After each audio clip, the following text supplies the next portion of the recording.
une heure dans sa présence. Alors, nous bénissons le Seigneur pour ce qu'a été le premier jour, le deuxième jour, et nous vous bénissons pour votre participation. Et je crois de tout mon cœur que ces messages et ces programmes a béni encore plusieurs. Alors, nous vous prions aussi pour aujourd'hui d'être encore concentrés, connectés et de suivre encore ces moments dans la présence de Dieu. Une heure dans la présence de Dieu où on apprend. Une heure dans la présence de Dieu où on prie encore. Et je crois de tout mon cœur que le Seigneur nous fera énormément du bien. Je nous prie d'être concentrés. Nous allons bénir le Seigneur pour sa grâce, son amour, pour ses sacrifices. Beaucoup de personnes ayant des programmes qui se sont sacrifiés vraiment pour suivre. Alors nous allons bénir le Seigneur pour ces derniers jours qu'il permet encore que nous puissions partager encore une heure dans sa présence. Seigneur, Abba Père, nous te bénissons. Nous te disons merci, Seigneur, pour ta présence. Seigneur, nous te disons merci pour ta fidélité. Nous te bénissons, ô Dieu de grâce, parce que tu nous as parlé. Combien, Seigneur, de grâce, tu nous as bénis avec ces messages dès le premier jour de Jéricho, de ne plus reconstruire encore Jéricho, ces choses qui nous empêchent d'aller dans ce à quoi tu nous as appelés. Seigneur, nous te rendons gloire. Ô Seigneur, Dieu de bonté, nous te bénissons pour le deuxième jour. Combien, éternel Dieu, tu nous as encore bénis, ou tu nous as encouragés, Père. Seigneur, que l'honneur et la gloire te reviennent qu'à toi, où tu nous as encouragés en nous disant, la mission continue. Oh Seigneur, gloire et louange à ton nom. Merci Seigneur de bonté parce que tu l'as fait. Merci ô Adonai. Merci le Dieu Tout-Puissant. Merci la manne cachée. Nous te rendons gloire. Nous te bénissons, ô Dieu, parce que tu le mérites. Jésus, à toi c'est la gloire. Jésus, à toi c'est l'adoration. Merci Seigneur pour ces 3 jours, Seigneur, où tu nous as demandé encore de rester dans ta présence. Oh Jésus, louange à ton nom. El Shaddai, nous te rendons gloire. Nous te célébrons, Seigneur, parce que tu l'as fait. Nous te célébrons parce que tu nous as rendu encore plus conscients, Seigneur, éternel Dieu de la mission. Oh Jésus, nous te rendons gloire. Nous te bénissons, Seigneur. Nous te bénissons, le Dieu Tout-Puissant. Nous te bénissons, le Dieu de grâce, pour ces derniers jours, Seigneur, que tu nous donnes encore de rester dans ta présence. Oh, Abba Père, que l'honneur et la gloire te reviennent qu'à toi seul. Oui, Seigneur de bonté, nous te bénissons, oh le Dieu de paix. Nous te bénissons, le Dieu de grâce. Nous te bénissons, la manne cachée. Oh Seigneur Dieu Tout-Puissant, le Dieu de paix. Oh Jésus, nous te prions, Père, Seigneur de grâce, pour ces moments encore que tu nous donnes de rester dans ta présence. Oh Jésus, je te prie, tendre Père. Je te prie, le Dieu de grâce, Seigneur de bonté, que tu te glorifies, Père. Je prie, Saint-Esprit de Dieu, glorifie Jésus. Saint-Esprit de Dieu, glorifie Jésus. Esprit de Dieu, glorifie Jésus. Je te prie encore, Seigneur, répands encore de ton esprit. Père, que ton esprit puisse encore nous instruire. Que ton esprit, ô tendre Père, puisse encore nous enseigner. Nous voici, Seigneur, de grâce, ô Père, dans ces heures dans ta présence, où ton esprit nous convainc, où ton esprit nous donne encore des directives. Seigneur, je te prie, ô précieux Saint-Esprit de Dieu. Saint-Esprit de Dieu, nous te voulons encore. Saint-Esprit de Dieu, je te prie pour ceux-là qui vont suivre ces lives, pour ceux-là qui vont suivre même après, Père. Oh Saint-Esprit, glorifie Jésus. Oh éternel Dieu de grâce, je te prie, Seigneur. Saint-Esprit de Dieu, c'est là que toi, celui qui sonde même le profondeur de Dieu, le paraclet, nous te désirons encore, Saint-Esprit de Dieu. Parle-nous encore. Saint-Esprit de Dieu, je te prie, enseigne-nous encore. Nous voici disposés. Montre-nous encore ce que nous devons faire. Montre-nous encore comment nous devons parler. Montre-nous encore comment nous devons marcher avec Dieu. Ô Saint-Esprit de Dieu, nous te prions. Saint-Esprit de Dieu, nous te prions. Viens encore nous instruire. Viens encore nous donner la paix du cœur. Viens encore nous montrer le chemin. Saint-Esprit de Dieu, nous te voulons. Nous te désirons encore. Dans ces heures dans ta présence, nous avons besoin de toi. Nous nous attendons encore à toi, Saint-Esprit. Nous nous attendons encore à toi, Saint-Esprit de Dieu. Saint-Esprit de Dieu, plus de toi. Plus de toi encore dans nos cœurs. Plus de toi encore dans nos vies. Plus de toi encore, ô précieux Saint-Esprit. Plus de toi encore, Saint-Esprit de Dieu. Nous avons besoin de toi. Nous avons besoin de toi. Esprit de vérité, nous avons besoin de toi. Esprit de sagesse, nous avons besoin de toi. Viens encore nous enseigner. Viens encore nous diriger. Oh, précieux Saint-Esprit. Merci parce que tu vas le faire. Merci parce que tu vas le faire. Éternel Dieu, je te prie, Père, pour ces moments encore, Seigneur, où tu nous parles. Seigneur, je prie pour toute personne, éternel Dieu des grâces, pour ce message éternel que tu vas encore nous donner. Abba, Père, parle dans nos cœurs. Parle dans nos vies, Seigneur. Enseigne-nous encore ta parole, Seigneur Dieu. Éternel Dieu des grâces, je te prie, ô tendre Père, durant ces moments que tu nous parles encore, durant ces moments que tu nous enseignes encore, ta parole est la vérité. Seigneur, tu le déclares dans Ésaïe, ta parole ne peut venir et rentrer sans avoir accompli la mission pour laquelle, Seigneur, tu as libéré, Seigneur. Je te prie que ta parole atteigne ses objectifs. Oh Seigneur, je te prie que ta parole atteigne ce but. Oh éternel Dieu, je te prie, tendre Père, Seigneur, enseigne. Durant ce moment encore de ta parole, éternel Dieu, je te prie pour la gloire et l'honneur qu'à toi seul. Au nom de Jésus, nous prions et nous disons Amen. Amen. Alors que le nom du Seigneur soit béni. Nous bénissons le Seigneur et nous vous disons énormément merci. Merci vraiment. Merci pour votre amour. Merci vraiment pour votre patience. Nous bénissons le Seigneur pour cela. Alors, nous allons aussi partager la parole de Dieu dans ces heures, ces derniers jours. Un merveilleux sujet qui nous enseigne encore, un merveilleux sujet où le Seigneur va encore nous interpeller. Alors, le thème de ces jours nous dit simplement, ce que tu tolères peut détruire ce que Dieu t'a donné.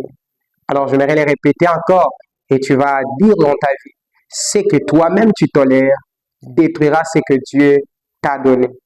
Ce que tu tolères aujourd'hui dans la vie, ce que tu tolères aujourd'hui dans le ministère, te détruira ce que Dieu t'a donné. Alors, pendant que j'étais en train de méditer sur ce thème, qui est tiré dans Juge, le chapitre 6, le verset 1 jusqu'au verset 5, la lecture qui est un peu trop longue. Le verset 1, la Bible déclare, « Les enfants d'Israël furent ce qui déplaît à l'Éternel. Et l'Éternel les livra entre les mains des Madians. Pendant 7 ans, la main de Madian fut puissante contre Israël pour échapper à Madian.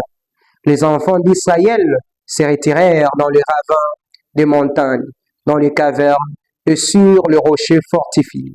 Quand Israël avait sémé, Madian montait avec Amalek et les fils de l'Orient. Il marchait contre lui. Il campait en face de lui, détruisait les productions du pays jusqu'à vers Gaza et ne laissait en Israël ni vivre, ni brebis, ni bœufs, ni ânes, car ils montaient avec leurs troupeaux et leurs tentes. Ils arrivaient comme une multitude de sauterelles. Ils étaient innombrables. Et leurs chameaux. Ils venaient dans le pays pour les ravager. Le verset. Alors, pendant que j'étais en train de lire ces passages de Juge, le chapitre 6, je me suis posé cette question d'abord au verset 5. La Bible déclare que lorsque les Madianites venaient, ils étaient nombreux comme des sauterelles. Alors, je me suis posé cette question. Est-ce que c'est parce que les Madianites venaient nombreux comme des sauterelles qui le permettaient enfin qu'ils puissent détruire tout ce que les enfants d'Israël s'aimaient? Là, ce n'est pas la réponse. Je me pose aussi la question, est-ce que c'est parce que simplement l'ennemi s'est levé dans notre vie, qui a le droit de toucher à ce qui nous appartient? Est-ce que c'est parce que des gens ont parlé simplement dans notre vie que cela a d'impact dans notre vie? Alors que je posais cette question, le verset 1 de Juge, le chapitre 6, nous donne très bien la réponse. La Bible déclare que les enfants d'Israël firent ce qui déplaît à l'Éternel et l'Éternel les livra entre les mains des Madianites. Donc vous allez comprendre bien que c'est à cause du péché des enfants d'Israël que les Madianites ont eu le pouvoir sur eux. Vous voyez très bien. Donc Dieu a permis, Dieu les a livrés entre les mains des Madianites. Vous voyez, donc ils étaient opprimés pendant 7 ans et les Madianites venaient seulement au moment des récoltes. Ils détruisaient le culture, ils laissaient Israël dans la pauvreté. Et ce n'était pas seulement une attaque militaire, mais c'était une attaque contre leur production. Vous voyez? Alors, quelqu'un peut se dire aussi, mais pourquoi cela? Parce que les enfants d'Israël ont péché. Ce n'est pas parce que les Madianites étaient plus forts que les enfants d'Israël. Vous voyez très bien, la cause, c'était les enfants d'Israël. Pourquoi? Parce qu'ils ont péché. Les enfants d'Israël firent ce qui déplut à Dieu. Alors Dieu a permis cela. Pourquoi Dieu a permis cela? C'est juste pour réveiller son peuple. Pour réveiller son peuple. Je profite par là pour dire à une personne, on peut travailler, on peut prêcher, on peut servir et ne pas avoir le résultat. Ou on se trouve toujours dans la sécheresse, non parce qu'on ne fait pas ce qu'il faut, mais parce qu'il y a la cause. Vous voyez? Parce qu'il y a la cause. Alors j'aimerais nous dire aujourd'hui aussi, les problèmes n'est pas toujours les diables, bien sûr. Il y a aujourd'hui des personnes qui peuvent se retrouver aussi dans le cas avec les enfants d'Israël pour dire que voilà, nous s'aimons. L'ennemi vient toujours pour détruire. La question n'est pas toujours à remettre pour dire que c'est les diables, non. Vous savez bien que lorsqu'on voit la source des problèmes, on voit dans les 3 directions. Premièrement, on voit les diables. Deuxièmement, on voit Dieu. Dieu ne nous tente pas, mais Dieu nous éprouve pour nous enseigner. Ou dans les cas avec les enfants d'Israël, c'est pour réveiller son peuple afin qu'il puisse rentrer encore vers lui. Et vous savez très bien que dans le livre des Juges, il y a un système répétitif. Tel point que les enfants d'Israël pêchent, Dieu suscite un juge, il y a la délivrance, il retombe encore. Mais ici, Dieu cherchait en fait d'enseigner encore à son peuple. La 3e cause, de fois, c'est le même. C'est ce qui se passe dans le livre des Juges. La cause principale, c'était les enfants d'Israël. Vous voyez, ils ont péché. Alors Dieu est là juste comme étant la source secondaire. Il agit avec la volonté permissive en jugement. L'Éternel le livre entre les mains des Madians. Cela veut simplement dire l'oppression. Et Dieu permet l'oppression. C'est une correction ou une discipline. Dieu n'était pas l'auteur du mal, mais il permet la conséquence. Vous voyez, Dieu permet la conséquence. J'aimerais dire à une personne, ce que tu tolères aujourd'hui détruira ce que Dieu t'a donné. Les enfants d'Israël, ils étaient un peuple choisi par Dieu. Mais compte tenu de leur péché, l'ennemi a touché. Voilà. Il y a une personne qui peut dire que voilà, moi je ne pêche pas. Il y a beaucoup de choses que nous pouvons comprendre que lorsqu'on tolère cela, l'ennemi prendra toujours le dessus de notre vie. J'aimerais dire à une personne, quand les valeurs spirituelles sont négligées, les conflits, l'instabilité, les pertes apparaissent. Vous voyez, la protection spirituelle commence dans l'obéissance. Quelqu'un peut se dire, donc voilà, tu nous dis sur les valeurs spirituelles. Lorsqu'on néglige les valeurs spirituelles, il y aura les conflits, l'instabilité. Alors, quelles sont ces valeurs spirituelles? Il y en a trop, je peux citer quelques-unes. Vous voyez, la première des choses que j'aimerais nous dire, que les valeurs spirituelles, c'est la fondation. Donc, si nous négligeons cela, notre vie spirituelle devient fragile. La première des choses que j'aimerais nous dire concernant des valeurs spirituelles que nous ne devons jamais négliger, c'est l'intimité avec Dieu. J'aimerais le répéter avec le thème, ce que tu tolères aujourd'hui te détruira ce que Dieu t'a donné. Écoutez, bien sûr avec les enfants d'Israël, c'était le péché que l'ennemi a pu toucher leur vie. Mais j'aimerais dire aussi à une personne, les valeurs spirituelles doivent être respectées. Bien sûr, pour eux, c'était le péché. Mais lorsque nous négligeons la première des choses, je voudrais vraiment citer ces valeurs spirituelles, la première des choses, l'intimité avec Dieu. Alors que je méditais ceci, ça m'a beaucoup béni. Jésus même s'est retiré. Dans Luc 5, le verset 16, vous allez comprendre, Jésus s'est retiré pour prier. Ce n'est pas juste parler. Écoutez, parce qu'il y a des personnes qui peuvent prier, c'est pas bon, c'est pas mal. Mais le problème avec Jésus, il est demeurait avec Dieu. Sans prière, tu peux te perdre. Sans prière, tu n'as pas la direction. Il y a cette phrase qui m'a beaucoup béni et je dis à Dieu, Seigneur, que cette phrase reste encore gravée dans mon cœur. Cette phrase dit quoi? Une personne peut être occupée pour Dieu, mais vide de Dieu. J'aimerais le répéter encore. On peut être là, je peux le faire comme je suis en train de le faire, parler de Dieu, mais sans Dieu. Mais je bénis le Seigneur, je dis, Seigneur, que rien, je prie à chaque fois, aide-moi à faire des choses avec toi. On peut être occupé pour Dieu, mais sans Dieu, vide de Dieu. J'aimerais dire à une personne, ce que tu tolères aujourd'hui, détruis ce que Dieu t'a donné. Bien sûr, tu as l'onction, tu as la puissance, tu as la connaissance. Ne néglige pas le valeur spirituel, l'intimité avec Dieu. Même si on est déjà, je ne sais pas comment Dieu nous utilise, mais l'intimité avec Dieu, ne négligeons pas. Parce qu'on peut être occupé de Dieu, occupé avec des choses de Dieu sans Dieu. J'aimerais nous en supplier encore. Soyons vraiment dans l'intimité avec Dieu. Ça fait partie des valeurs spirituelles que nous ne devons jamais négliger. La deuxième des choses, c'est la parole. La parole de Dieu. La Bible déclare dans Psaume le chapitre 119, le verset 105. Ta parole est une lampe à mes pieds. Lorsque nous négligeons la parole de Dieu, nous négligeons vraiment la chose principale. La parole de Dieu, elle éclaire les décisions. Elle te protège des erreurs. C'est la parole. Négliger la parole, c'est marcher dans l'obscurité même si tu es zélé. J'aimerais dire à une personne, le problème, ce n'est pas d'être zélé, mais c'est avoir la parole. Tant que tu as la parole, tu as la vérité. Tant que tu as la parole, tu évites. La parole t'évitera des erreurs. J'aimerais dire à une personne, le problème, ce n'est pas d'être zélé. Ayons la parole. Ayons la parole. La parole nous aidera à garder ce que Dieu nous a donné. As-tu la parole de Dieu? La deuxième des choses, c'est l'obéissance, comme je le disais. L'obéissance commence, la protection commence lorsque nous obéissons. J'aimerais dire à une personne, l'obéissance fait partie. La Bible déclare, l'obéissance vaut mieux que les sacrifices. J'aime toujours une chose que j'ai compris avec l'obéissance. L'obéissance, ce n'est pas simplement avoir le résultat final, vous voyez? Parce que quelqu'un peut avoir le résultat final, mais lorsqu'on voit la qualité de son cœur, j'aimerais dire à une personne, Dieu ne cherche pas seulement le sacrifice, ne voit pas simplement le résultat final, Dieu voit le cœur. Et j'aimerais m'arrêter et nous poser cette question. Est-ce que nous obéissons réellement à Dieu? Lorsque nous négligeons ceci, nous allons tomber, nous allons perdre ce que Dieu nous a donné. Saoul en est l'exemple.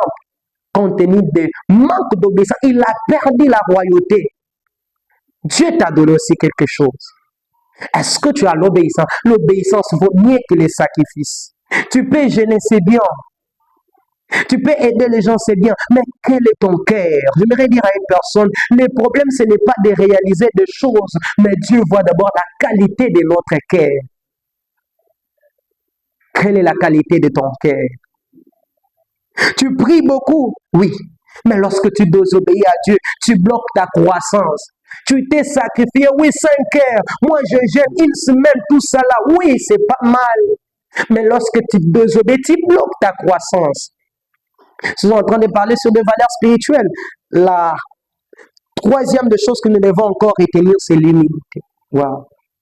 Nous sommes en train de parler des choses qui peuvent nous éloigner ou nous pousser à perdre ce que Dieu nous a donné. La Bible déclare dans Jacques, Dieu résiste aux orgueilleux, mais il fait grâce aux humbles. L'orgueil ferme la porte à Dieu. L'humilité attire la grâce.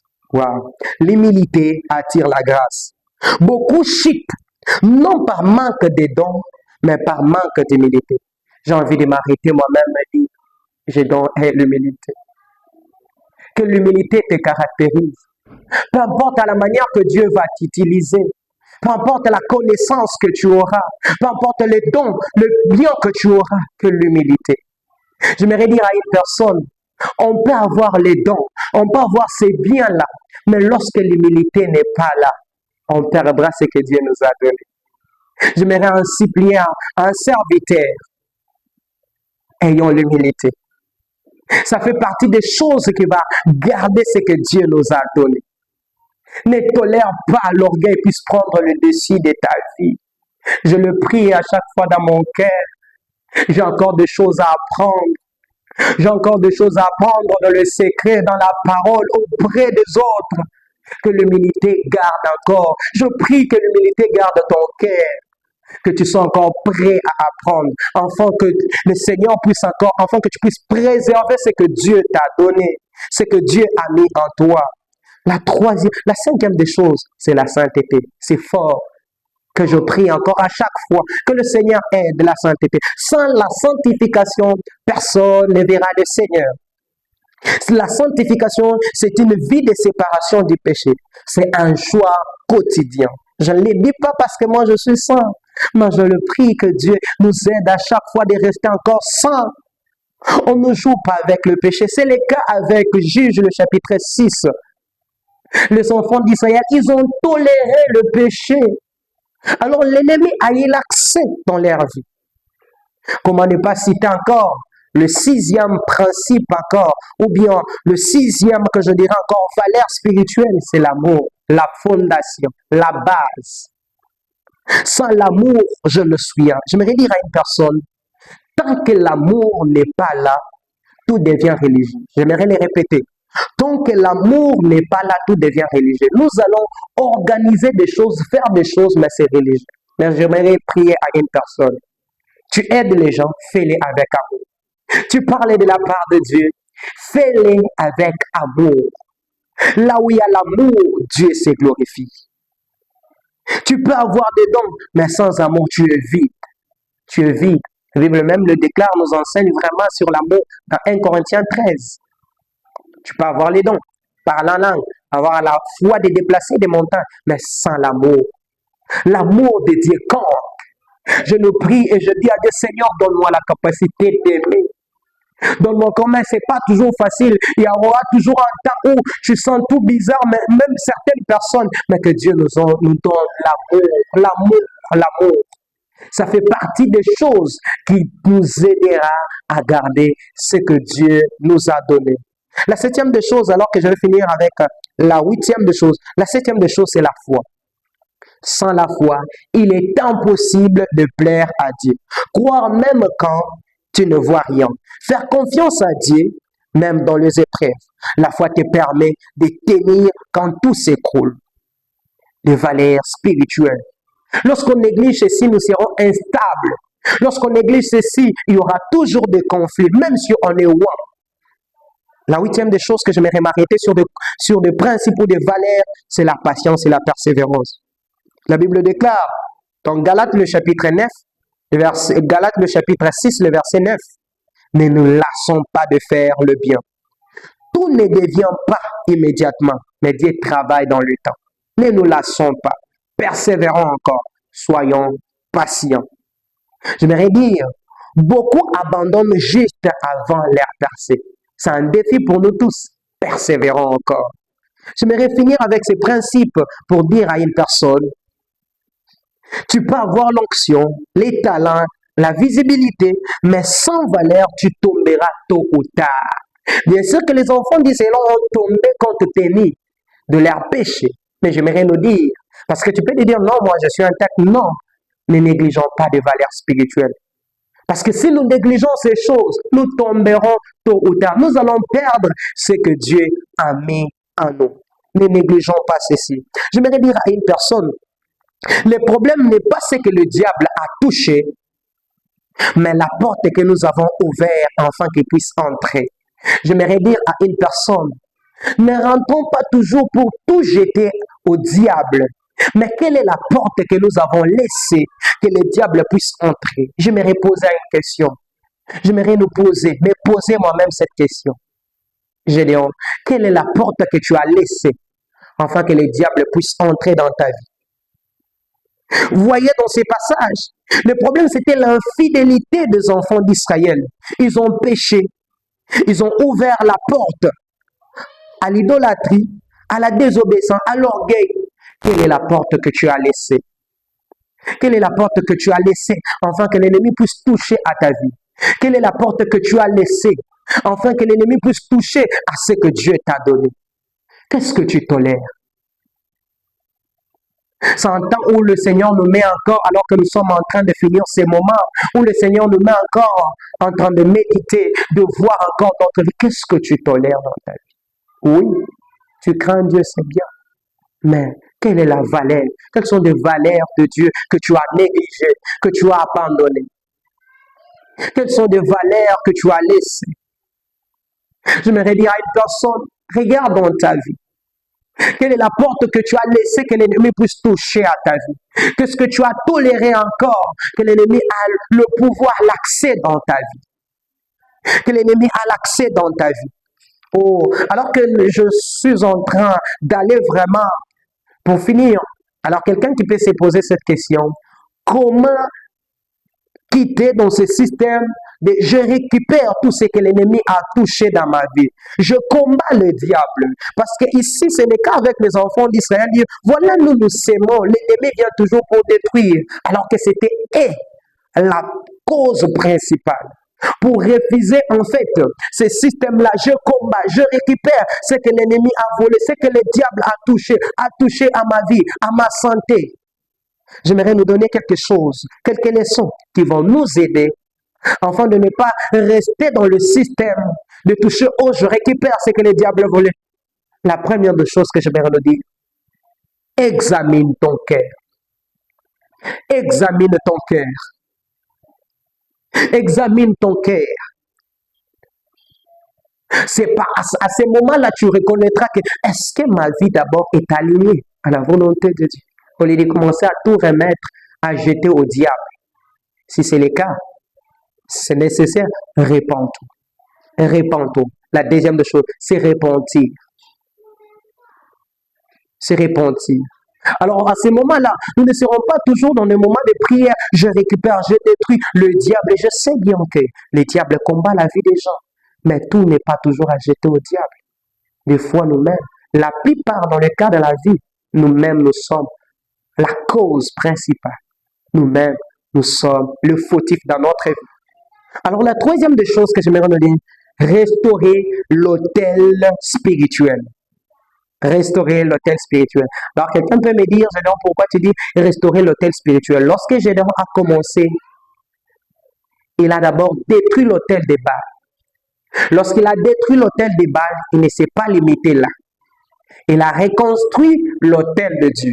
Alors tu dis, reconstruire l'autel spirituel, cela veut dire quoi? Tu ne peux pas servir Dieu correctement tant que de faux autels existent encore dans ta vie. C'est pourquoi je dis, construire l'autel spirituel. Tu ne peux pas servir Dieu correctement tant que de faux autels existent dans ta vie. Alors, le premier autel que nous devons construire, c'est l'autel de notre cœur. Romains, le chapitre 12, le verset 1. Offrez vos corps comme un sacrifice vivant. Ton cœur est le premier autel que tu dois construire pour Dieu. C'est là que Dieu règne. Après avoir examiné le cœur, tu t'es repenti, reconstruire l'autel de Dieu. Tout commence par le cœur. L'autel de ton cœur. La deuxième des choses que j'aimerais dire, l'autel de la prière. Bien sûr, tu as détruit l'autel du diable, tu as détruit l'autel des Baals et reconstruis maintenant l'autel de Dieu. Reconstruis maintenant l'autel de Dieu. Comme Gédéon qui a rencontré Dieu avant d'agir. Avant d'agir, il a rencontré Dieu. Un lien régulier de communion avec lui. Bâtis cela. Bâtis cela. En tant consacré, pas seulement quand ça va mal, mais où tu pries. J'aimerais dire, beaucoup aujourd'hui, nous voulons vraiment la puissance, mais sans autel. L'autel de la puissance, l'autel de la prière. L'autel de la prière. Bâtissons l'autel de Dieu dans la prière. Consacrons, prenons du temps dans la prière. J'aime vraiment la prière. J'aime vraiment la prière. Bâtissons l'autel de la prière. Le troisième autel que je me le dire, c'est l'autel de la parole. Lire, méditer et vivre. Parce que la parole ne se limite pas simplement à lire, ne se limite pas seulement à méditer, mais c'est un défi pour nous dans la vie. Vivons avec la parole. Laissez Dieu parler dans ta vie. Sans parole, tu peux construire sur le sable. Alors, tu veux sortir dans ce système de tout jeter toujours au diable, je récupère ce que le diable a touché, je récupère ce que l'ennemi a touché. Bâtis l'autel, l'autel de la parole. Bâtis l'autel de la parole de Dieu. Bâtis l'autel de la parole de Dieu. Je nous prie, ayons la parole. Alors, le quatrième autel, c'est l'autel de sacrifice. Waouh! C'est l'autel de sacrifice. Gédéon a offert un sacrifice. Alors, aujourd'hui, notre sacrifice, c'est quoi? C'est notre temps. Tout ça ne sera pas toujours facile, mais sacrifions le temps. Sacrifions le temps. Tes efforts, ton confort, tout ce qui ne te coûte rien, ne transforme en rien. J'aime comme David le dit, je n'offrirai rien, je ne donnerai rien qui ne coûte pas à mon Dieu. Je ne donnerai pas ce qui ne me coûte à rien à mon Dieu. Je donnerai à Dieu ce qui me coûte. J'aimerais dire à une personne, tout ce qui ne te coûte à rien ne te transforme pas. Vous savez, même une personne, celui qui a eu l'héritage dans le bien, et celui qui s'est sacrifié d'acquérir le bien-là, il y aura toujours la différence. J'aimerais dire à une personne, ce qui ne te coûte à rien ne te transforme pas. Alors, as-tu vraiment le temps où tu sacrifies? Ça ne sera pas facile. Veux-tu vraiment ne pas tolérer certaines choses afin que tu ne puisses pas détruire ce que Dieu t'a donné? Ça te demandera toujours de sacrifier certaines choses. Ça te demandera toujours de sacrifier certaines choses. Vous voyez très bien dans la vie des hommes qui ont impacté dans les nations, que ce soit dans la politique, que ce soit dans la vie, dans le ministère. Ils ont sacrifié toujours quelque chose. Veux-tu vraiment garder ce que Dieu t'a donné? Bâtis l'autel du sacrifice. Bâtis l'autel du sacrifice. Alors, j'aimerais nous dire encore la dernière des choses, c'est détruire les autels. Nous devons détruire, c'est important. Avant de reconstruire, il faut détruire. Avant de reconstruire, il faut détruire. Détruisons le péché, les mauvaises habitudes, l'idolâtrie, l'argent, les relations, orgueil. J'aimerais dire à une personne, ce que tu refuses de détruire va continuer à te contrôler. J'aimerais le répéter. Ce que tu refuses de détruire va continuer à te contrôler. Tôt ou tard, mon frère, ma sœur, refuse certaines choses. Détruis certaines choses. Détruis vraiment. Parce que même si aujourd'hui, tu n'arrives pas à détruire certaines choses, même au sommet, là où tu seras, ces choses-là te poursuivront. Détruis certaines choses. Ce que tu ne détruis pas aujourd'hui te contrôlera ou te poursuivra même au sommet. Alors, j'aimerais dire à une personne, Dieu ne restaure pas les choses, Dieu restaure d'abord les personnes. Alors aujourd'hui, le Seigneur veut encore que tu puisses rentrer. Parce que nous avons vu très bien avec ces passages de Juge. Le premier ennemi de l'homme, ce n'est pas le diable. Le premier ennemi de l'homme, c'est le péché. Pourquoi? Parce que le diable n'a l'autorité que là où il y a la désobéissance. Les Madianites, ils étaient l'instrument de Dieu afin de toucher là où le diable a touché. Vous voyez, bien sûr que dès le début, j'ai commencé que tous les problèmes qui sont dans notre vie n'est pas toujours du diable. Bien sûr qu'il y a d'autres, le diable touche. D'autres, Dieu nous équipe pour nous corriger. D'autres, c'est nous-mêmes. Le cas avec ces passages. Mais j'aimerais dire à une personne, le premier ennemi de l'homme, c'est le péché. Parce que le diable a le pouvoir que là où il y a la désobéissance, là où le principe de Dieu ne sont pas respectés, le péché détruit l'intérieur. Le péché nous sépare de Dieu. Le péché nous sépare de Dieu. Madian était l'instrument, mais pas la cause profonde.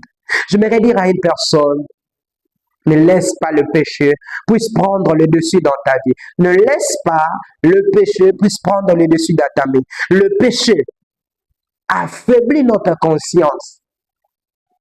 Le péché affaiblit notre conscience. Ça enlève la protection de Dieu. Le péché change notre priorité. Si notre priorité était la prière, si notre priorité était Dieu, le péché va changer de priorité. Le péché affaiblit notre conscience. Le péché nous rend vulnérables.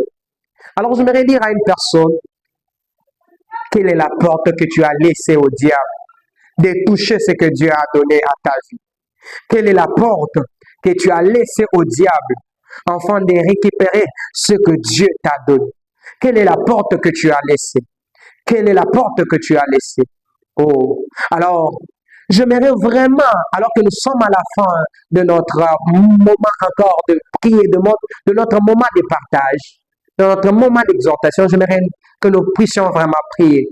Oh, comment parler de ce 3 jours et ne pas finir encore avec cet appel. J'aimerais dire à une personne, toi qui m'as suivi, alors tu veux prendre la décision aujourd'hui de dire, Seigneur, je vais te suivre. Je vais te suivre. J'avais laissé le désir puisse prendre le dessus dans ma vie. J'avais laissé des relations là où je chutais, là où je tombais toujours puisse prendre le dessus dans ma vie. Aujourd'hui, je viens à toi. Aujourd'hui, je viens à toi. Je te donne mon cœur. Je te donne ma vie. Je suis prêt. J'aimerais que tu puisses le faire de tout ton cœur. Si c'est un fardeau, je te demanderai de là où tu es, là où tu pries. Vas-y.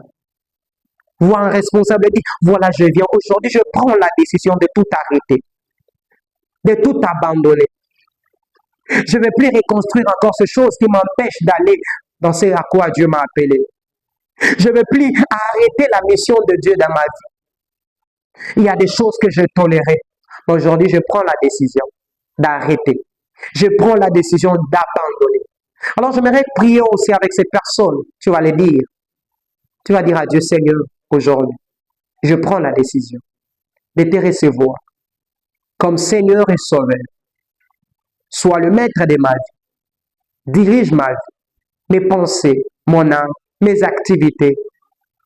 Dieu dit, Seigneur, aujourd'hui, je reviens à toi de tout mon cœur, de tout mon cœur. Oh Seigneur, comment ne pas prier pour cette première catégorie de personnes?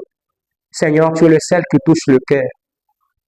Je sais une chose, qu'au ciel, la gloire est élevée, la gloire te revient qu'à toi. Lorsque des personnes, lorsque les âmes sont touchées, Seigneur, je te prie, touche encore le cœur de plusieurs.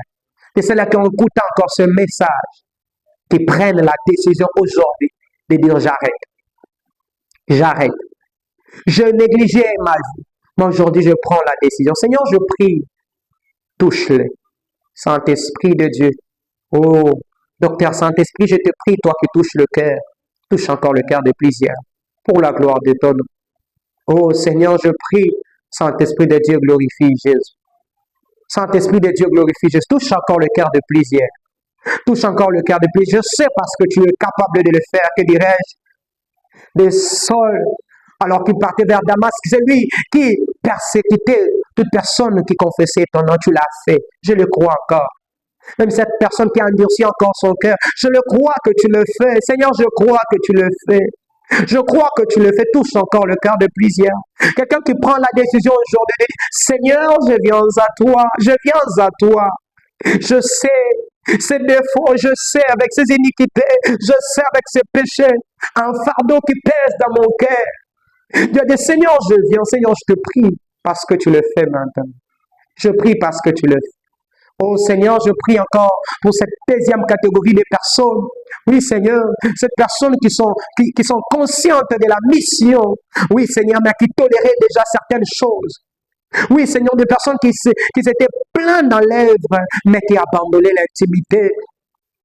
Qui ont abandonné l'intimité tellement occupées à toi, mais qui n'ont pas le temps encore de rentrer dans l'intimité. Seigneur, je prie pour cette catégorie de personnes qui ont abandonné des valeurs spirituelles.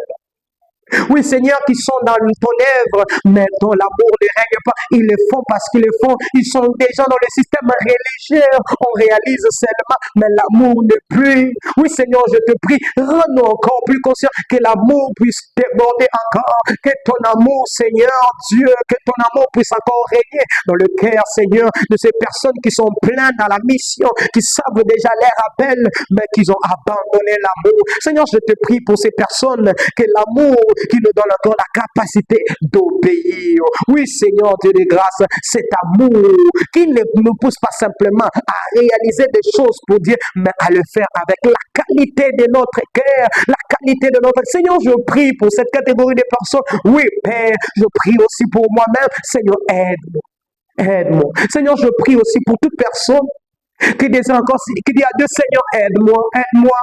Des fois, je connais des choses, mais je me retrouve toujours dans des choses que je n'aime pas. Seigneur, je te prie, donne-nous la capacité de garder encore ce principe, ces valeurs spirituelles, l'amour, l'obéissance à ta parole. Tu dis, l'obéissance vaut mieux que les sacrifices, pas seulement de prier, pas seulement de prêcher, pas seulement d'évangéliser, mais de le faire avec amour, avec obéissance. Combien c'est mon d'accord dans mon cœur où tu dis, on ne sert pas Dieu comme on veut, mais comme il a dit. Seigneur, il n'y a que l'obéissance qui peut rendre encore cette phrase concrète au Père. Seigneur, je te prie, éternel Dieu, je te prie parce que tu le fais. Seigneur, je te prie parce que tu le fais. Alors qu'aujourd'hui, tu viens de nous parler, tu nous dis, le premier ennemi, c'est le péché. Seigneur, donne-nous, donne à mon frère, donne à ma sœur la capacité de résister au péché, de résister au péché, de résister au péché, de résister au péché. Oui, Seigneur Dieu, je te prie, Seigneur, je te prie, tendre Père, seul que toi. Merci, Seigneur. Merci parce que tu l'as fait. Oh Jésus, je te dis merci pour ces 3 jours. Tendre Père, je te bénis. Je te bénis pour ces 3 jours glorieux que tu nous as donnés de passer encore dans ta présence. Merci Seigneur parce que tu l'as fait une heure dans ta présence. Merci parce que ton nom est élevé. Seigneur, je te prie que je disparaisse, que toi tu puisses apparaître. Oh Seigneur, merci. Je te bénis, éternel Dieu, parce que tu l'as fait. Merci, éternel Dieu. Abba Père, je te bénis, que l'honneur et la gloire te reviennent qu'à toi seul, Adonai. Sois élevé dans nos vies, sois élevé dans nos cœurs, sois béni. Au nom de Jésus, nous disons Amen. Alléluia. Que le nom du Seigneur soit béni. Nous disons à Dieu merci. Merci parce qu'il nous a bénis durant ces 1 heure dans sa présence avec ces 3 jours. Et je nous prie, je m'aimerais profiter pour dire à une personne, fais ce que Dieu te dit de faire, pas avec précipitation, avec pression, pas parce que tu as vu quelqu'un le faire, oh, bien tu as vu, j'ai dû faire cela sur les réseaux. J'aimerais te dire, continuons encore à faire ce que Dieu nous dit de faire. Alors que mon Dieu vous bénisse, je vous dis infiniment merci. Merci pour votre participation, merci pour vos soutiens dans la prière. Alors que mon Dieu vous bénisse. Gloire à Dieu. Alors, ciao.